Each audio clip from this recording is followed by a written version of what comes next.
Hello, my dear students. I'm Ifat, and today I'm going to discuss about reproduction of virus. Last class we already know about what is virus, their classification, their structures, and different kinds of characteristics of them. In our today's class, we will mainly read about how viruses are reproduced. So, for knowing that reproduction of virus, first of all, we have to know that how do virus replicate. So if that is a process, so there will be some rules by which virus will be replicated. So how they will do that? First of all, we know already that viruses are a intracellular obligate parasites, okay, which means they cannot replicate or express their genes without the help of a living cell. That means for replication, they must need a living cell as they cannot replicate without a living cell. So how they just do it? A complete viral particle that consists either DNA or RNA is called a virion. Okay, its mostly infective form the called the virion, and it actually, like the virus, it consists of RNA or DNA, and it also surrounded by a protein shell. And it's also known as the virus that is ready for infection. And the capsid that present outer portion of the genetic material that actually help the genes or DNA or RNA for protection from the outer environment. So for replication or starting the reproduction, there is a form that is called virion, and it's actually ready to infection form. And with this form, virus can replicate in any living host. And with that, the virion that contain DNA or RNA that can be single or double-stranded. And whenever the virion attack any host, it mainly bind with the surface of a specific host cell. Okay, after binding or attaching the host cell, it then injects DNA or RNA. And after that, the infection process started and other host cells are infected. That means, first of all, the virion come to contact with your skin or with your cells. Then it injects its genetic material that can be DNA or RNA. And after that, our cells will be started to infect. Okay. And when a virus infects a cell, it not only infects that cell, it actually destroys the ribosome, enzyme, and cellular machineries. All of that then virus actually use for its replication. Then your cell is not yours. Now your cell will be viral cell, and it will just know, or it will just do the work for the command of that virus. Okay. So that is actually the process how viruses replicate. With that, some basic steps there of virus replication. That which kind of virus is not a matter. Any kinds of virus, these basic steps they will follow. With that basic steps, other steps are also included for varieties of virus. But these steps normally they follow. Okay, and in case of that, we already know that whenever a virus infects a cell, nucleic acid must be uncoated. That means it just go to the host cell and the metabolic machinery of cell that we already learned. And virus life cycle is characterized by some steps. That first of all is attachment. Then whenever virus will attach with your cell, then penetration, that will be entry of nucleic acid into cell. Then it's called the early expression of virus gene. Okay, early expression means if it's a, we already know it's a positive RNA, that it will be directly replicated. Or if the cell is negative, then it will go for transcription, then translation. Or if it is a viral DNA cell, then it will be directly go for the replication. Then it's the replication of virus nucleic acid. In this stage, virus started to replicate. Then after replication, it will synthesize new variant components from the host cell. Then it will pack and assemble of new variants. And after that, destroying the cell, it will exit from the cell. So that is the basic 7 steps that every virus follow its life cycle. First of all, attachment, penetration, then early expression of virus gene, replication of virus nucleic acid, synthesis of new variant components, packaging and assembly of new variant, and last of all, it will exit from the cell. So we already learned about the basic steps. Now we will learn about a specific virus of that replication. Okay. So in that case, we have chosen the bacteriophage. We will learn the replication of bacteriophage, how it replicates. So it actually exhibits two types of replication cycle. One is called virulent or lytic cycle. Another is called temperate or lysogenic cycle. So what happened in lytic cycle? There is a word lytic, that means lysis. The cell will be destroyed. So what will the characteristics or summary of that? That is, the virus will enter the cell, then it replicates itself hundreds of times, and after replication, it bursts out of the cell and then destroying the cell. That is mainly happening in lytic cycle. And in case of lysogenic cycle, what happened there? Mainly the virus DNA integrates with the host DNA. Okay, that means it's attached with the host DNA, and the host cell helps to create more virus DNA. Okay, and environmental changes happen, then this phase or this integrated DNA cell then can enter to the lytic cycle. So how this happen? Now we'll learn it in details. So first of all, we learn from the lytic cycle of virus. So what happened there? Actually, there are 5 steps in a typical virus reproduction. That is, these steps are mostly similar to basic steps. First of all, attachment, that a virus will attach to suitable host cell. Then penetration, and in that system, the whole virus or only the genetic material will penetrate to the cells or host cells cytoplasm. Then replication and synthesis, whatever there, that is, the viral DNA or RNA direct the host cell to produce many copies of viral nucleic acid and proteins necessary for its replication. That means I already mentioned that whenever any genetic material enters to a cell, then the cells, all of the ribosome enzymes, it will actually work according to the virus direction. So what happened there? The viral DNA direct the host cell to produce many copies of viral nucleic acid and proteins that is necessary for its replication. After that, it will assemble. All the nucleic acid and proteins will assemble together and to form a new infectious particles. And that is last of all, now the virus is generated. Now it will release from the cell and the host cell will be lysis. So it's called the lytic cycle of virus. So if you go for a pictorial presentation, so it will be like that. That first, that the bacteria, the virus attack the bacteria, then it just attach here. After that, it penetrates its DNA. Okay, that is the DNA, it's penetrate. And then after the third step, the replication phase, synthesis phase, this viral DNA will be synthesized and the bacterial chromosome also be synthesized. Okay, and from there, after synthesizing, that will be the assembly. That means different kinds of virus will be produced there. Okay, here some virus will be produced with that bacterial chromosome and some virus will produce with that viral chromosome. Okay, and after they assemble in a viral figure, there will be a new generation, and then they will lysis the cell and they will come out and they will attack the more cells of the host. Okay, so that is the actual lytic cycle and their 5 steps. Then our lysogenic cycle. What happened there actually? In this cycle, actually this is a latent period. That means it takes time for prepare new generation. How? In that cycle, the host cell will not lytic or host cell is not killed. Okay, what happened then?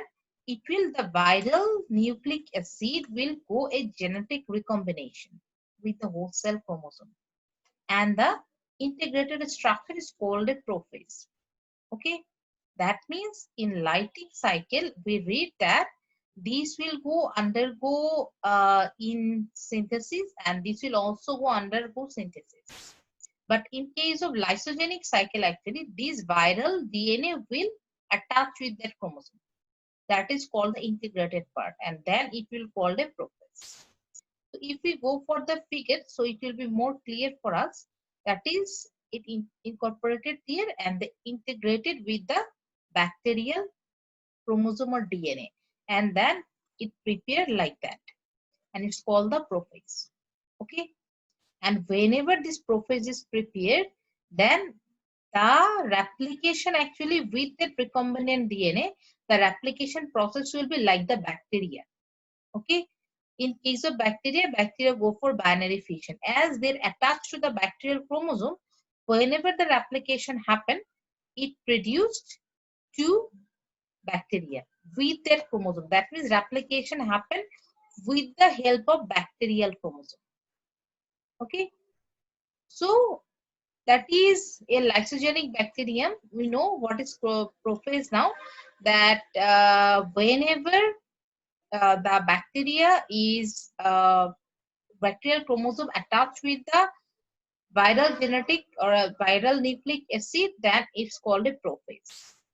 And these phase exhibit in lysogenic cycle are called temperate or non-virulent phase. If you go for example, that example will be like that.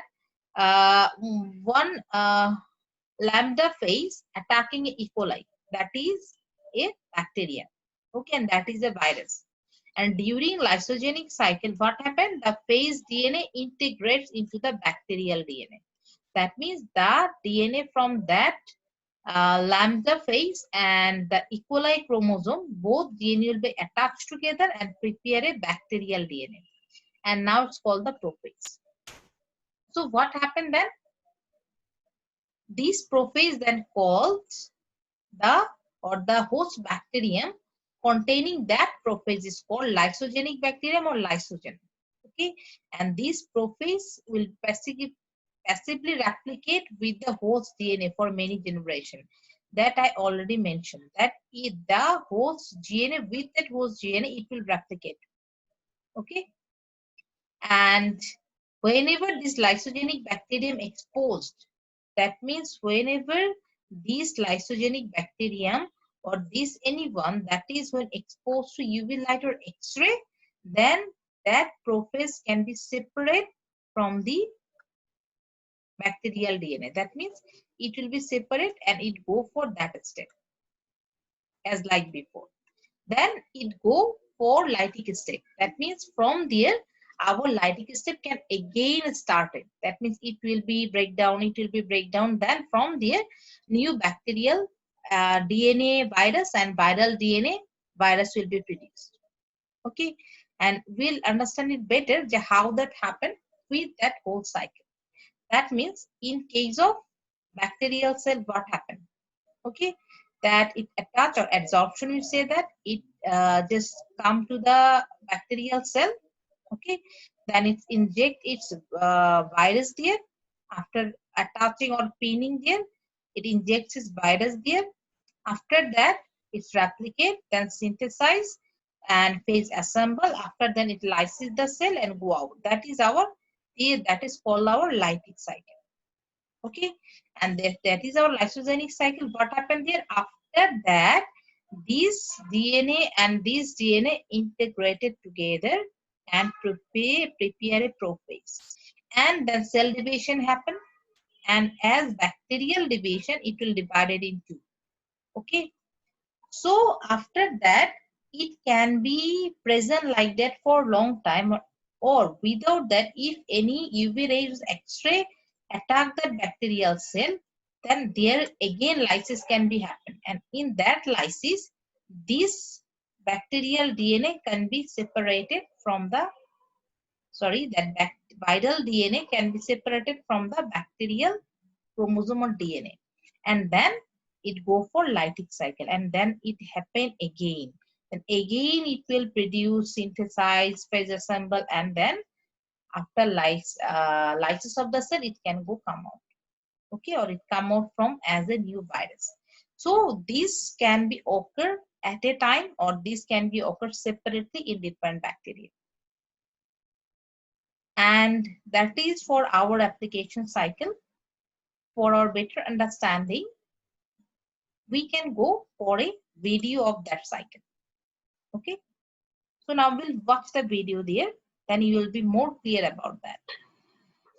The difference between the lytic and lysogenic cycles of how bacteriophages can reproduce. Just remember that this process, or both these processes, have only to do with bacteriophages, which is viruses that attack bacteria. It doesn't happen in animal viruses like the flu and other things. So basically, to kind of give you a sense of what's going on here, we see that here we have a bacteria. So this is the bacteria right here, and this is the chromosome of the bacteria, and this would be a bacteriophage. This is the virus that attacks the bacteria.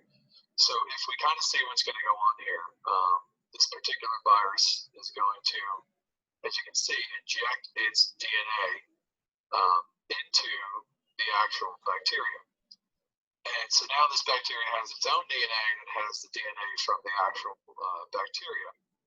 And so if we see what happens from this point on, we'll now see that the host DNA has been destroyed. The base of the phage DNA, the genes of the phage DNA directed the host DNA to fall apart. And so now the only DNA that's left in the actual bacteria is the DNA from the virus. And I'm sure you can figure out what's going to happen from this point on. Now, of course, the ribosomes of bacteria are going to be producing proteins. These proteins are viral proteins. And as you can tell here, the phage DNA is going to now code for the production of more viruses. And of course, now these viruses are going to at some point explode from the cell. And that is basically the lytic cycle. And of course, lytic means to lyse, or it means to cut or break open. So this results in the destruction of the bacteria. And that is basically the lytic cycle. So now we're going to go through the lysogenic cycle. So now this is the lysogenic cycle, and this differs in a couple ways, and I'll talk about them after. So the first part of this is the same. Basically, a virus is going to attack the bacteria. So what we're going to show here is that the virus would have landed here, would have incorporated its DNA exactly the same as it did in the lytic cycle. But here's now the difference. In the lysogenic cycle, we see that instead of the DNA from the virus destroying the host DNA, it actually integrates itself into the chromosome of the host DNA. So now the difference is that, there is no destruction yet. So the beautiful thing for the virus is that basically, it's not going to be making a lot of its babies, for lack of a better word, or offspring immediately, but this cell is going to start to divide, and it's going to divide zillions of times. And every time it divides, you can see that little teeny piece of DNA from the phage it's basically referred to as prophage DNA.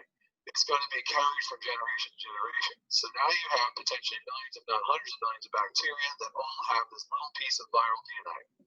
So at some point, when this host cell becomes either stressed or exposed to ultraviolet light or some kind of chemicals, a system called phage induction happens. Basically what happens, you'll see here that little piece of viral DNA pops out, and now basically the cell goes through the lytic cycle.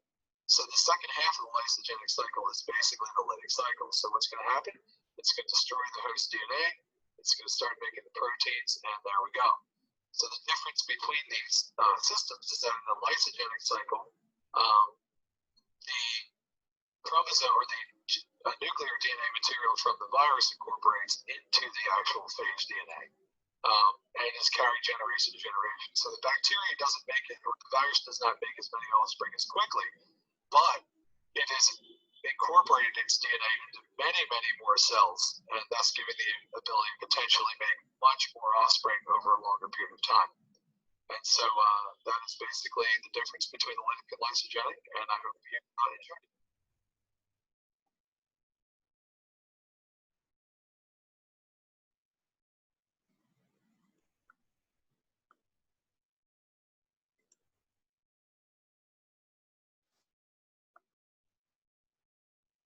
So that's for today. I wish you are clear now, and we will discuss more in our next class.